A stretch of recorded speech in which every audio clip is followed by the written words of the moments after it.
I'd like to thank everybody for joining me today. Today, I want to talk about long-term care. And I think long-term care is such an important planning topic because as as as our clients reach into retirement, long-term care can suck away so much of the assets that are needed for both spouses in most cases.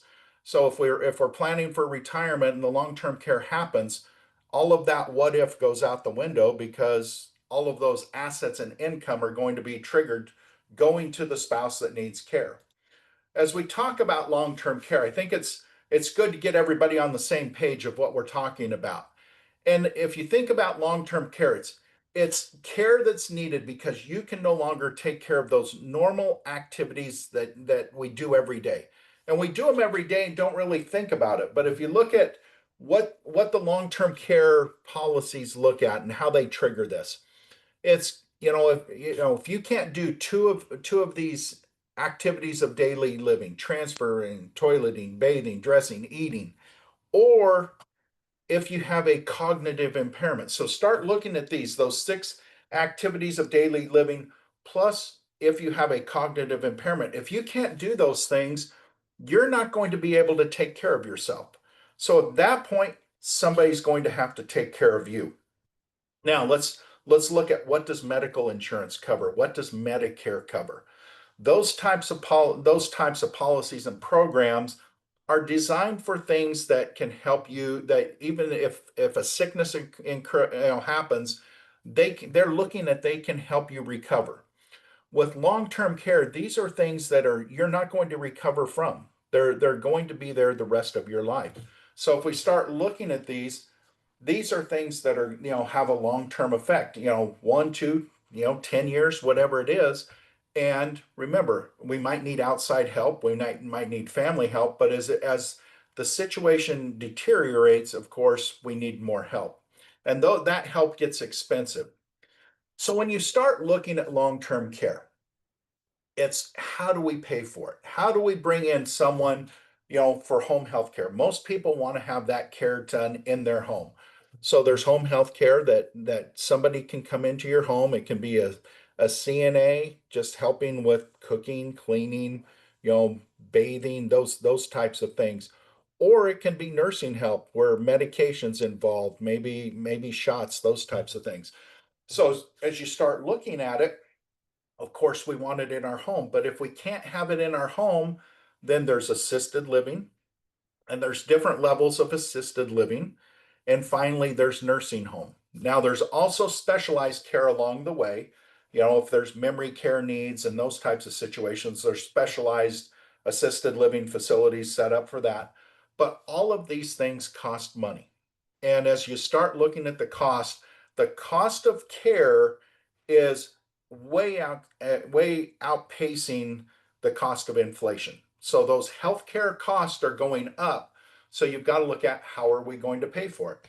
Well, I think a lot of people look at it and say, well, I'm just going to pay for it myself. And okay, if you have the assets set aside for this care, that's great. But what I see is it's typically not an asset problem, it's a cash flow problem. And think about this. You have a husband and wife. Husband has, needs long-term care help. So all of that cash flow that they had set aside for retirement now is going for the husband's care. Well, all that care gets paid first. What about the spouse? Well, still has to live. She still has all of her needs to be taken care of, but the money's being sucked away. So all of that money that got put away for retirement may get sucked away for care. The other thing I look at is people think, oh, I'll use my retirement money, my qualified money, my IRAs. Well, now think about that. If you need 100,000 for care and you're taking it out of an IRA, now you're going to have to gross that up and pay the taxes first.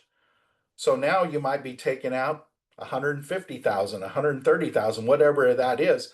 So that account's going to go down significantly, way faster than was expected. I see a lot of people that say, well, I'll just rely on Medicare or Medi-Cal and Medicaid. Again, not Medicare. Medicare is for health insurance and health insurance kind of coverage. It's Medi-Cal for people in California, it's Medicaid for most everywhere else. But this is one where government's stepping in because you don't have any other assets. You've spent all of your money or didn't save, you don't have income, you don't have assets. And when you're broke, the government will start stepping in and paying those bills.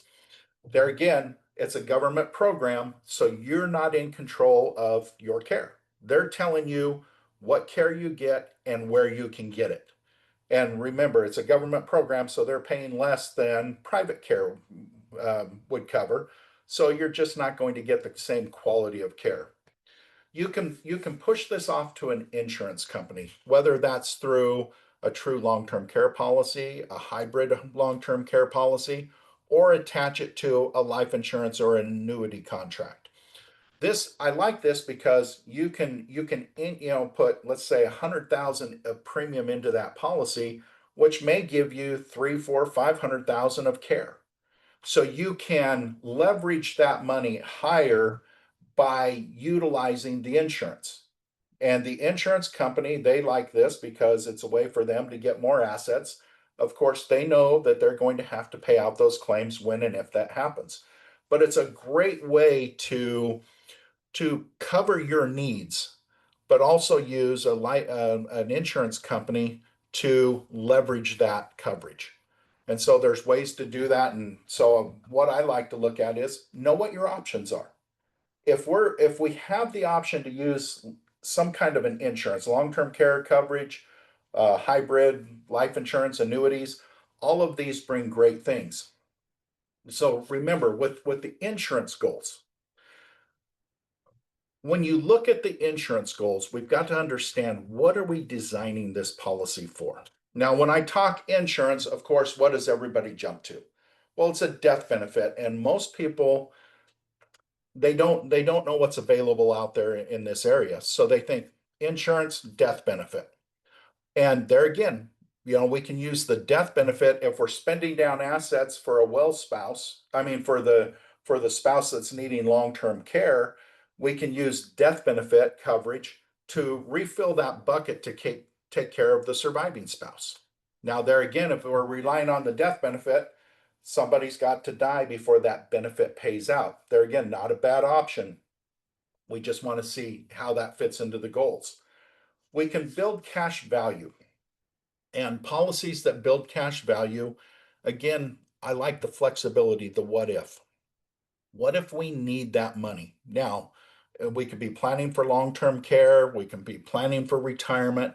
And if we're building up this cash value when we have a long-term care need, well, we can reach in and borrow from that cash value, withdraw the cash value, and use that to cover the care. But remember, we're not getting leverage on that dollar. So for every dollar of long-term care need, we've got to take a dollar out of that policy, out of the cash value to cover the care.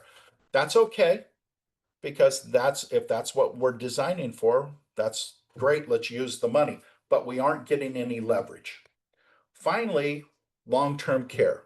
And if we're looking at the long-term care, we can go to a true long-term care policy. The old long-term care policies were use it or lose it. So you could put 100, 200, 300,000 of premium in there. Well, if you died from a heart attack, well, nobody gets any of that money back. The new long-term care policies, we have hybrid policies tied to either annuities or life insurance so that there's a death benefit.